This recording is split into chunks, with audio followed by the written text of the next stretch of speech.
All right, let's jump right into this explainer. Today, we're looking at a truly incredible historical figure whose life reads like an absolute epic of resilience. We're talking about Pandita Ramabai Sarasvati. Her story is this amazing blend of profound intellect, devastating personal tragedy, and ultimately a world-changing spiritual triumph. You know, if you've ever wondered how one single person can take immense, crushing suffering and somehow transform it into a legacy that literally saves thousands of lives, well, you are in exactly the right place. Ramabai once said something that I think perfectly captures the whole essence of her life. She said, "The Lord has opened the door before me, and I must walk through it." And this wasn't just some nice quote on a coffee mug for her. It was a radical, daring philosophy. It's the compass that guided her through incredible courage and unshakable faith, especially when society basically told her she had absolutely no path forward at all. Section 1. The Brilliant Young Scholar. Okay, so to truly understand Ramabai, we have to transport ourselves back to 19th century India, specifically Karnataka in 1858. Just imagine the stark contrast here.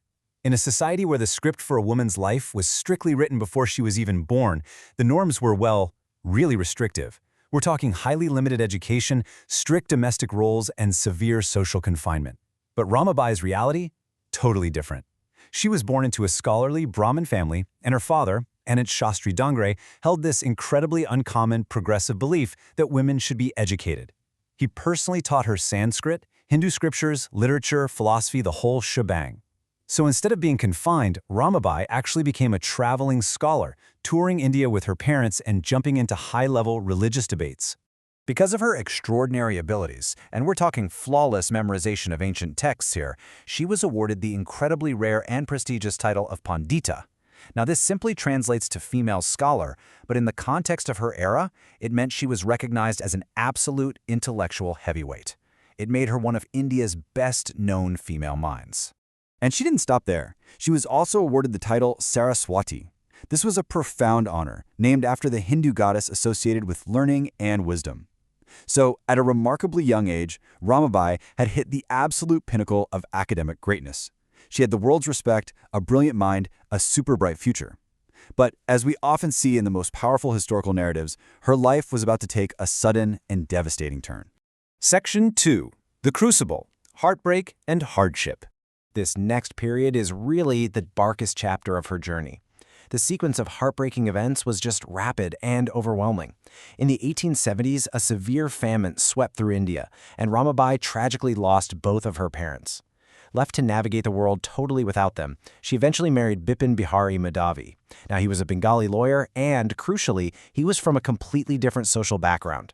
Their cross-caste marriage aggressively challenged the traditional customs of the day. But the tragedy wasn't over.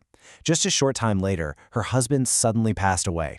Ramabai was left entirely alone as a young widow with an infant daughter, Ramabai. In 19th century India, being a widow often meant total social exclusion and absolute destitution. But here's the thing. It was exactly this deep, crushing personal hardship that gave her such an intimate, profound understanding of the suffering faced by marginalized Indian women. Section 3. The Transformation, a Courageous Leap of Faith. Ramabai absolutely refused to be destroyed by her circumstances. Instead, her immense tragedy became a catalyst. Her transformation was deeply, deeply intentional. First, she began fiercely studying different religious traditions, really searching for answers about the treatment of women and child widows in her society. This search for truth led her to visit England, where she rigorously studied the Bible.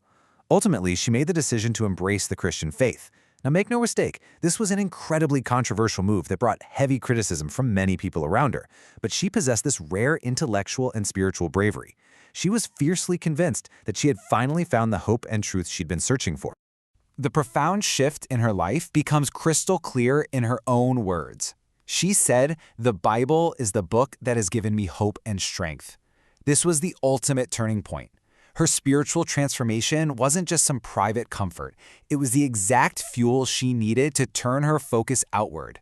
She took that newfound strength and immediately dedicated it to helping those who had none. Section 4. The Mission, Faith in Action. You see, Ramabai wasn't just the thinker. She was an unstoppable doer. She believed with everything she had that education and compassionate care were absolutely essential for transforming lives. and she was about to put that faith to work on a massive scale. Which brings us to the real crown jewel of her life's work, the Mukti mission at Kedgaon. Established to rescue and empower the very women that society had utterly cast aside, this mission became a beacon of light in a deeply unequal world. It was a real game changer. And the Mukti mission wasn't just a simple charity. It was a comprehensive lifeline. I mean, look at what they offered. Education for girls, safe shelter for widows, dedicated care for orphan children, real-world vocational training, and critical medical assistance. To put that into perspective, we are talking about thousands upon thousands of vulnerable women and children finding complete physical safety, intellectual stimulation, and spiritual hope through the sheer breadth of her work. Fast forward a bit to 1905, and something remarkable happened at the Mukti mission. A significant spiritual revival just swept through the community. The residents experienced this massive, renewed commitment to prayer, study, and evangelism. And what's so fascinating is how Ramabai fostered this. She didn't just want spiritual enthusiasm, she demanded that deep faith be combined with practical love and service for others. This revival was so powerful, it actually attracted the attention of Christians all around the globe. Even amidst all this administrative and humanitarian work, she somehow found time to return to her roots as a scholar to deliver a staggering achievement, translating the Bible into Marathi. She devoted years of her life to this painstaking work, purely because she firmly believed that the people in Western India deserved to read the scriptures in their own native language. It was a monumental contribution to Indian Christianity and biblical scholarship, proving once again her unmatched intellectual stamina. Section 5. An enduring legacy. Looking back at the full tapestry of her life, tying together her unmatched scholarship, boundless compassion, and relentless faith, the sheer volume of her impact is just astounding. As an author, her influential book, The High-Caste Hindu Woman, exposed the brutal realities of high-caste child widows, which brilliantly raised international support for her cause. As a speaker, she engaged in incredible international advocacy, traveling extensively all through Britain and the United States. And as a founder, she built the mighty Mukti mission, directly rescuing and transforming thousands of lives. She spent decades continuously serving the vulnerable until she passed away just weeks before her 64th birthday in 1922. So what does this all mean for us? That brings me to a question for you, the focused learner. Ask yourself, how will you use your own gifts to open doors for others? Pandita Ramabai took the absolute worst hands that life could deal, grief, isolation, discrimination, and she combined them with her immense God-given intellect to serve the most vulnerable people on earth. Her life is a profound challenge to all of us. I want to leave you with this final, incredibly provocative thought from Ramabai herself. Education without the knowledge of God cannot fully satisfy the human heart. It is the perfect summary of her brilliant mind and her faithful spirit. She proved that the intellect is a powerful tool, for sure, but when combined with deep, compassionate faith, it becomes an absolutely unstoppable force for good. Thank you so much for joining me in this explainer. Keep learning, keep questioning, and we'll see you next time.